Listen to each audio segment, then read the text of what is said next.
Hospitals जहां हम अपनी जान बचाने जाते हैं, लेकिन सबसे बड़ा स्कैम का घर वही बन जाता है।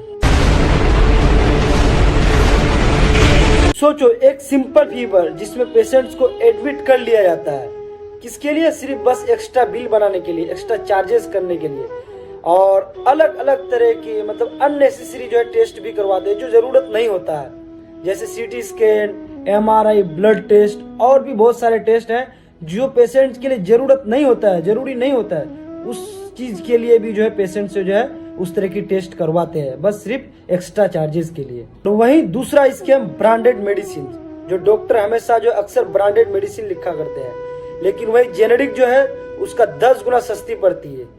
लेकिन डॉक्टर अक्सर ब्रांडेड मेडिसिन क्यों लिखते हैं? क्योंकि इसमें जो है कमीशन बहुत ज्यादा मिलता है, इसलिए जो डॉक्टर ब्रांडेड मेडिसिन ज्यादा लिखते हैं। और हॉस्पिटल का सबसे बड़ा स्कैम यानी one of the biggest scam क्या होता है कि आईसीयू के नाम पे अननेसेसरी एडमिशंस।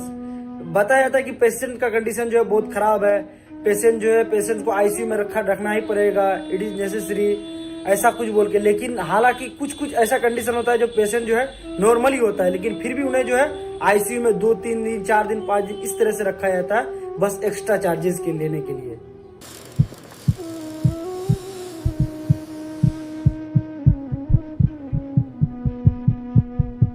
दोस्त, जब भी हॉस्पिटल जाओ तो सिर्फ डॉक्टर पर ही नहीं, अपने दिमाग पर भी भरोसा रखो। क्वेश्चंस पूछो, कंडीशंस पूछो, उसके बाद अपने हक जमाओ वहां पे जाके। ऐसा नहीं कि हर चीज डॉक्टर पर छोड़ दो, तो फिर जो है ना ये आपके साथ जो है अन्याय भी हो सकता है। इसीलिए जो है खुद पे भरोसा करो, खुद के दिमाग पे भी भरोसा करो। अब कंडीशंस को देखो कि क्या करने से बेहतर रहेगा। वहीं डॉक्टर बोलेंगे आपको कि आपको जो है कुछ टेस्ट अर्जेंट करना होगा, पेशेंट का जान जो है खतरे में है, और पेशेंट जो है बिना कुछ सोचे समझे पैसे दे देते हैं वो टेस्ट करने के लिए। पर सच क्या है पता है? 80% टेस्ट अननेसेसरी होता है, बस वो जो हॉस्पिटल का बिल बढ़ाने के लिए अननेसेसरी टेस्ट कर लेते हैं वो लोग। हॉस्पिटल्स के लिए बिजनेस और पेशेंट्स के लाइफ का बोझ, यही हेल्थ स्कैम का असली चेहरा है। डॉक्टर्स की प्रिस्क्रिप्शन में वही दवाई होती है जो दवाई फार्मेसी से उन्हें जो है कमीशन मिलता है। सस्ती दवाई तो अवेलेबल होती है, पर लिखी जाती है महंगी ब्रांड वाली दवाई। वहीं पेशेंट सोच रहा है कि डॉक्टर ने मुझे बहुत अच्छा दवाई दे रहा है, लेकिन वहाँ चलता है प्रॉफिट का खेल, आईसीयू बेड और वेंटिलेशन का स्कैम। हॉस्पिटल्स बोलता है कि पेशेंट्स को आईसीयू और वेंटिलेशन चाहिए अर्जेंटली, तो वहीं फैमिली घबराहट में आकर अपने घर तक भेज देते हैं। और जब सच पता चलता है कि पेशेंट्स को इतनी क्रिटिकल केयर की जरूरत नहीं थी, जिंदगी से ज्यादा इन हॉस्पिटल्स को पैसों की जरूरत होती है।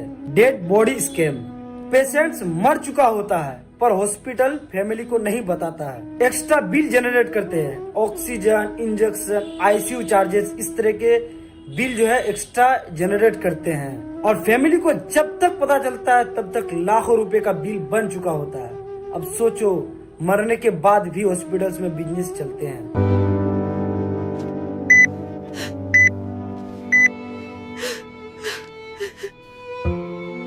ऑपरेशंस का स्कैम, सिंपल प्रॉब्लम होती है कभी तो जो है कुछ मेडिसिन से ठीक हो सकती है, लेकिन हॉस्पिटल्स को तो बनाना है एक्स्ट्रा बिल, तो उसके लिए वो क्या करते हैं? सजेशन करते हैं कि ऑपरेशन करना बहुत जरूरी है और अर्जेंटली ऑपरेशन करना बहुत जरूरी है। एक छोटा सा अपेंडिक्स और लाखों का सर्जरी बिल, और वहीं आदमी डर के मारे मजबूर होकर पैसे दे देते हैं।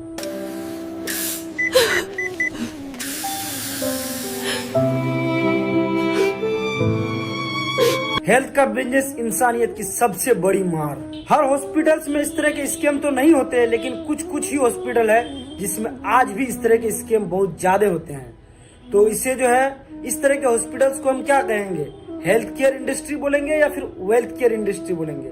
आपको क्या लगता है? अगर आपको सच में लगता है कि हॉस्पिटल्स में कुछ हॉस्पिटल्स में बहुत ज्यादा स्कैम होता है, तो आप मेरा वीडियो को शेयर करो ताकि हॉस्पिटल का स्कैम जो है कुछ हद तक कम हो जाए।